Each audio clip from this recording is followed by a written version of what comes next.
Buzz, can you just, like the way to put it, just talk about uh,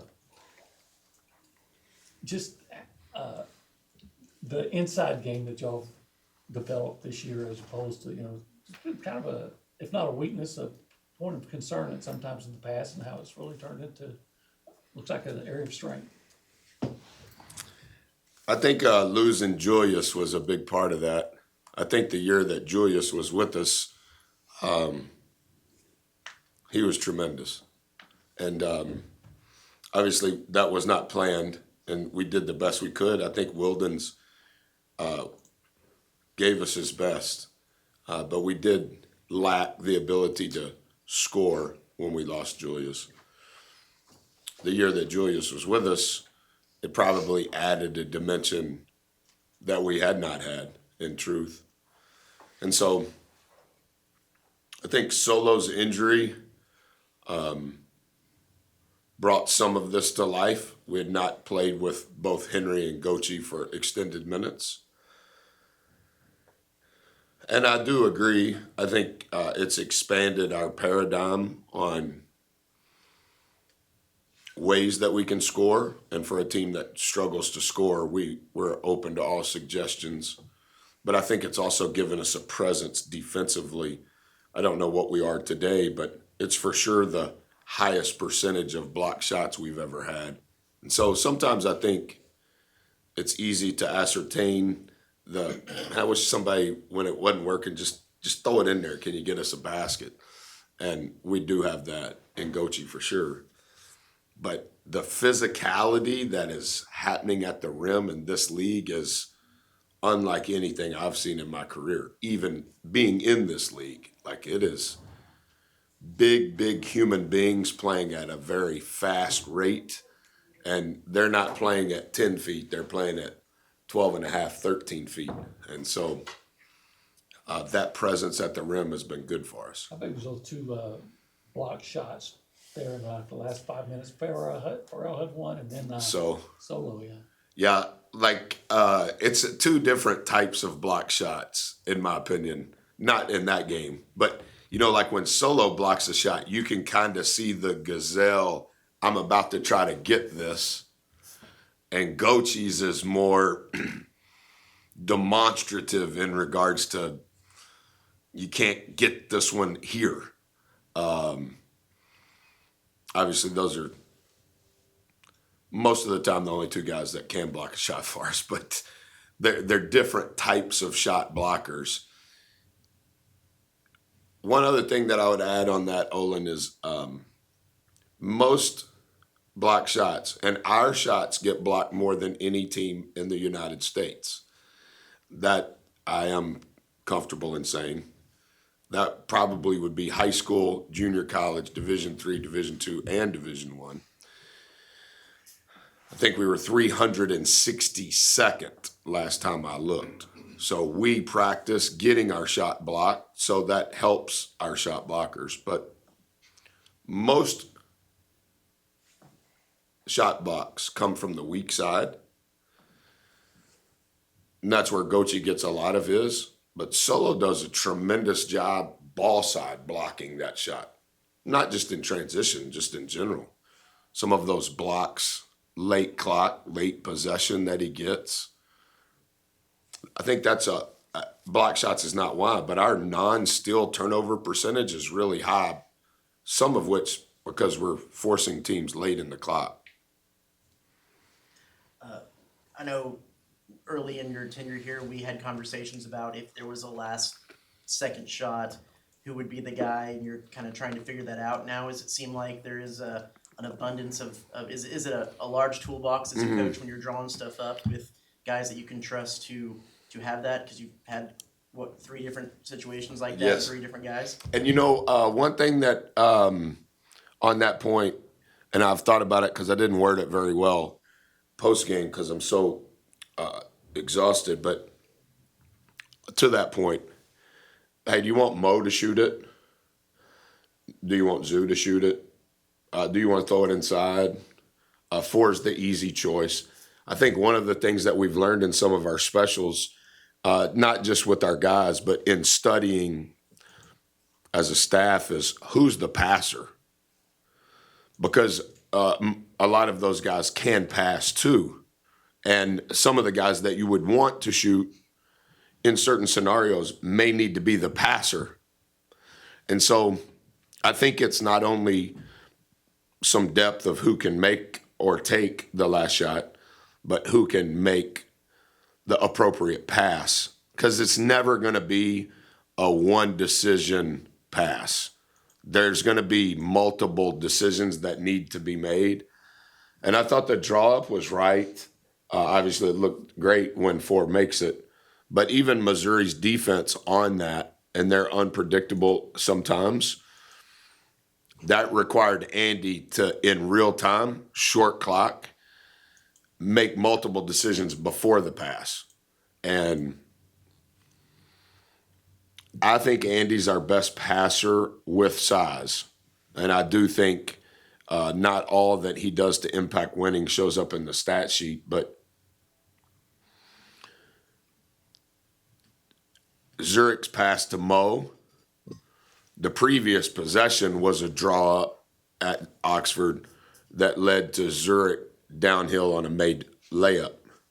And Zurich's unselfishness in transition to make that play to Mo was just as big as Andy's decision that led to Ford making the shot. So I think it's multiple potential guys to shoot it, but we also have some versatility in who can pass it. Do you feel like that's the case with more so than any time you've been here? For sure. The amount of Sure. guys, Just yeah.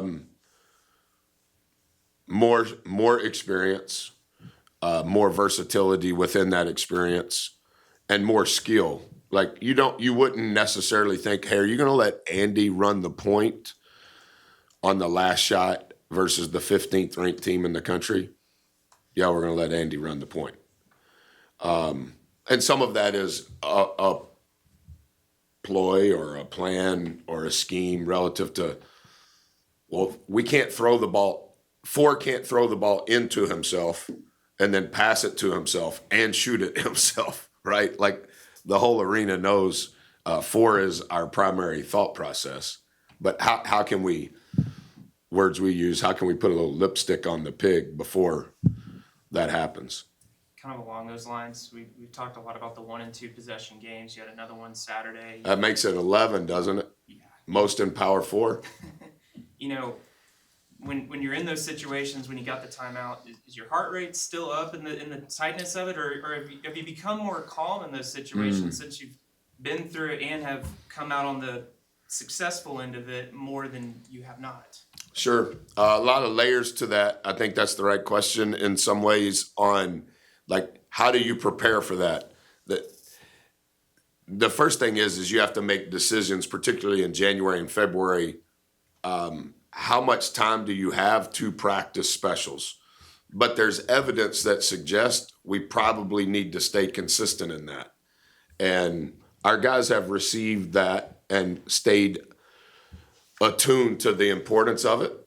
And I do think that there is some comfort in being in those uncomfortable situations. And our guys have never resisted that.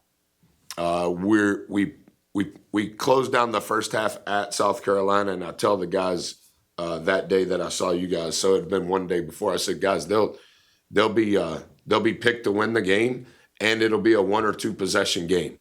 So it's not our ranking, it's not our record, it's not our net, it's not theirs. None of that's going to apply.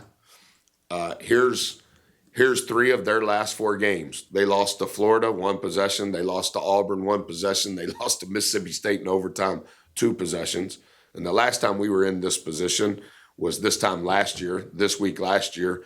And we had just beat a really good Tennessee team and then lost at the buzzer at Vanderbilt. And so I don't think that our guys have been resistant to that's what this is going to be.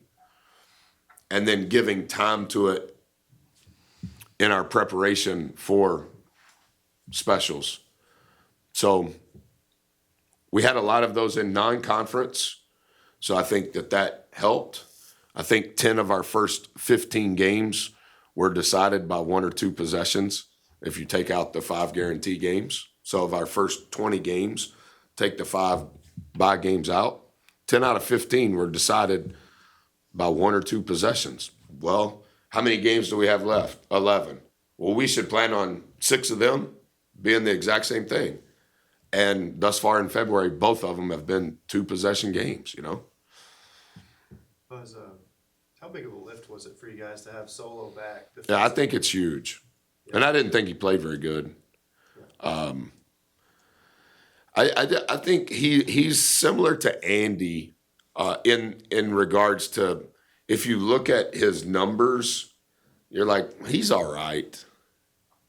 But if you think of the things that he covers up for us that are not stats, he's huge. The 2 games that he missed, you're playing an Oklahoma team who's going to play, in essence, always 4 guys that can shoot threes, most of the time 5 guys that can shoot threes on the perimeter. And then you're going to play South Carolina, who is just as dominant at the rim as the Georgia team. And he covers up a lot of things. Is it a block shot? Is it his ability to switch on and off the ball? Solo has and I've said this to you guys before, Solo is among the smartest people I've ever been around. And if he ever, I'm going to convince him to, when his eligibility's over, if he takes the Mensa test, he would be certified. He is ultra fast twitch brain. And he can process a lot of our coverages defensively, ball side and weak side, at an all-pro level. When those end of game situations come up, we talk about who takes the last shot, but also on the other end, how much confidence do you have in Solo guarding the best guy? He's going to be in, whether it's full court, half court, under, side. Prior to his injury, 2 of the games, and I never brought attention to it, 2 of the games, anytime it was the opponent's ball out of bounds under, if he wasn't in the game, he subbed himself in. I've only done that 3 times in my career. I have enormous faith in Solo, as does our team. And I think it's that decision, so to say, is similar to what you're asking. Like, hey, Buzz, are you going to call a timeout in Austin? Because everybody thinks you should. But nobody thought we should have called the timeout in Oxford, but we won, right? And it's just kind of that really, are we about to jump off the cliff together, or are we trying to hold on? And Van Alstyne is what we call it. That's the little community where I'm from. And on the other end, all of the kids, Coach, it's Van Alstyne. Yeah, it's Van Alstyne. And that just means you know what we're doing, but I get the final card on if we're going to keep doing it. And you never know, right, playing Missouri, who's unpredictable in what they do defensively. You can call a timeout, but you don't know what they're changing during the timeout. And so obviously it worked because 4 made the shot, but that's also a part of the decision too. Buzz, you mentioned Andy a little bit ago. He went through a kind of a mid-conference stretch. We're used to seeing him like 9, 10, 11 boards a game. He was 1 and 2, and that wasn't what we're used to. Was the other team so concerned about him? Is that one of the issues that he's dealing with? Yeah, I think when 3 guys block you out, it changes your numbers. I mean, you know, to his credit, like I've never seen anybody with his talent relative to rebounding. And, you know, he only watches clips when the ball is in the air, when Texas A&M shoots and when the opponent shoots. And I've done it with him. I'm not smart enough to keep up with how he's processing it, but like to hear him commentate what he's thinking as he's watching clip after clip of shots, it's like really unique. I think being the leading rebounder in the country / in our league last year has brought that attention. And I also think, you know, it's kind of like looking at the rebounding numbers in the SEC. So we have no players in the top 20, but we're number 1. But yeah, we have multiple guys getting it. And I think teams are making difficult decisions like I'm telling Gochi at halftime, hey, Gochi, you probably are going to have to get more than one rebound. Like, you got to get more than one. You can't be the biggest guy on the floor and get one rebound. But the attention that Andy's getting on the flight of a shot is unlike anything I've ever seen. But I understand. And that's a portion of that's why Zoo is averaging more rebounds than anybody on our team from a defensive standpoint. He's just running in there because of what's happening on the other side with Andy. What kind of problems does their freshman Newell present, 14? I think it's all four of their forwards. I would say they have the best combination of forwards that we've played this year. All four of them are going to play all 200 minutes. They're all a little different, but the physicality that they play with and how coaches utilizing that, they get fouled at a very high rate. They offensive rebound at a very high rate. And a lot of their action is happening in the charge circle. And it's all four of those forwards. And they are really, really big, physical, athletic, strong. We haven't seen a team that has four guys like that. Buzz, what would you credit? You talked about the late game situations, but just overall on the road, the success you guys are having away from home this year. Well, like anything, winning or losing, there's a lot of reasons. I think our guys are very connected. I think our communication level is borderline elite amongst the staff and the team. I think our preparation for those environments has been really, really good. I think we've been accountable in all of those games, including shoot around. We were at Missouri Arena literally playing a 4-minute game at 7-Eleven on Saturday morning. It's pretty cold in Missouri relative to College Station. And our guys just know that's what we're going to do. So I don't think it's one person. I think it's the organization. And 2:30 Central Time is a lot different in Columbia than 8:30 East Coast Time in the other Columbia in the league. And I think we just try to stay to the rhythm and the routine when we watch rebounding clips, when we have chapel, when we eat meals. And we have a lot of very rhythmic human beings in our program, not just me. There's some players that are very rhythmic. How we warm up, what happens 90 minutes before the game, how we rotate those guys in the training room, on the court, when they're watching clips. Like, that's the worst part of Buzz's bunch, is Buzz's bunch alters their routine. And like they have to go through what they believe in, and we've just tried to, no matter where we're at or what time.